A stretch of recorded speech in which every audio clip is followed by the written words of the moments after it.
Friends, मेरे YouTube channel पे आपका स्वागत है। एक नई कहानी के साथ स्टार्ट करते हैं। ये जो कहानी है, इस कहानी का टाइटल है सोट। तो बिना टाइम वेस्ट के स्टार्ट करते हैं। अजय राजस्थान के किसी शहर में रहता था। वह ग्रेजुएट था और एक प्राइवेट कंपनी में जॉब करता था, पर वो अपनी ज़िंदगी से खुश नहीं था। हर समय वो किसी न किसी समस्या से परेशान रहता था और उसी के बारे में सोचता रहता था। एक बार अजय के शहर में कुछ दूरी पर एक फकीर बाबा का काफिला रुका हुआ था। शहर में चारों ओर ऊनी की चढ़ जाती है। बहुत से लोग अपनी समस्या लेकर उनके पास पहुंचने लगे। अजय को भी इसके बारे में पता चला और उसने भी फकीर बाबा के दर्शन करने का निश्चय किया।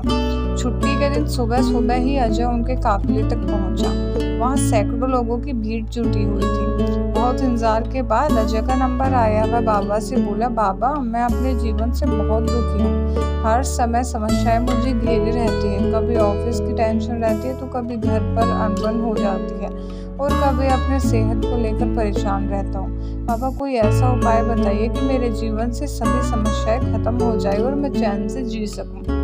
बाबा मुस्कुराए और बोले, पुत्र, आज बहुत देर हो गई है। मैं तुम्हारे प्रश्न का उत्तर कल सुबह दूंगा, लेकिन क्या तुम मेरा एक छोटा सा काम करोगे?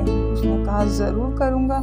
अजय उत्साह के साथ बोला, देखो बेटा, हमारे काफिले में 100 ऊँट हैं और उनकी देखभाल करने वाला आज बीमार पड़ गया है। मैं चाहता हूँ कि आज रात तुम इनका ख्याल रखो और जब 100 ऊँट बैठ जाए तुम भी सो जाना। ऐसा कहते हुए बाबा अपने तंबू में चले गए। अगली सुबह बाबा अजय से मिले और पूछा, कहो बेटा, नींद अच्छी आई? कहा, बाबा, मैं तो एक पल भी नहीं सो पाया। मैंने बहुत कोशिश की पर मैं सभी ऊँटों को नहीं बैठा पाया।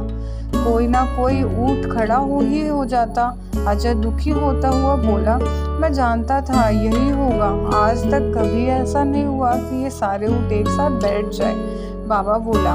अजय नाराजगी के स्वर में बोला, तो फिर आपने मुझे ऐसा करने को क्यों कहा? बाबा बोले, बेटा, कल रात तुमने क्या अनुभव किया? यही ना कि चाहे कितनी भी कोशिश कर लो, सारे ऊँट एक साथ नहीं बैठ सकते। तुम एक को बैठाओगे तो कहीं और कोई दूसरा खड़ा हो जाएगा। इसी तरह तुम एक समस्या का समाधान करोगे तो किसी कारणवश दूसरी खड़ी हो जाएगी। पुत्र, जब तक जीवन है ये समस्याएं तो बनी ही रहती है, कभी कम तो कभी ज्यादा। तो हमें क्या करना चाहिए? अजय ने जिज्ञासु से पूछा। इस समस्या के बावजूद जीवन का आनंद लेना सीखो। कल रात क्या हुआ? कई ऊँट रात होते हुए खुद ही बैठ गए। कई तुमने अपने प्रयास से बैठाए, पर बहुत से ऊँट तुम्हारे प्रयास के बाद भी नहीं बैठे और जब बाद में तुमने देखा तो पाया कि तुम्हारे जाने के बाद उनमें से कुछ खुद ही बैठ गए।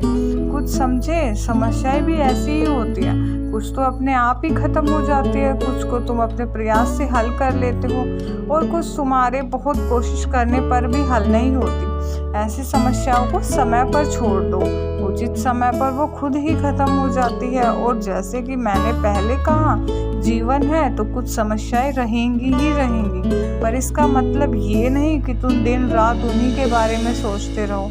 ऐसा होता तो ऊँटों की देखभाल करने वाला कभी सो नहीं पाता। समस्याओं को एक तरफा देखो और जीवन का आनंद लो। चैन की नींद सो, जब उनका समय आएगा वो खुद ही हल हो जाएगी। पुत्र, ईश्वर के दिए हुए आशीर्वाद के लिए उसे धन्यवाद करना सीखो। पीड़ाएं खुद ही कम हो जाएगी। फकीर बाबा ने अपनी बात पूरी की। तो फ्रेंड्स, ये कहानी आपको कैसी लगी कमेंट बॉक्स में ज़रूर बताना। वीडियो को लाइक करना, चैनल को सब्सक्राइब करना। धन्यवाद।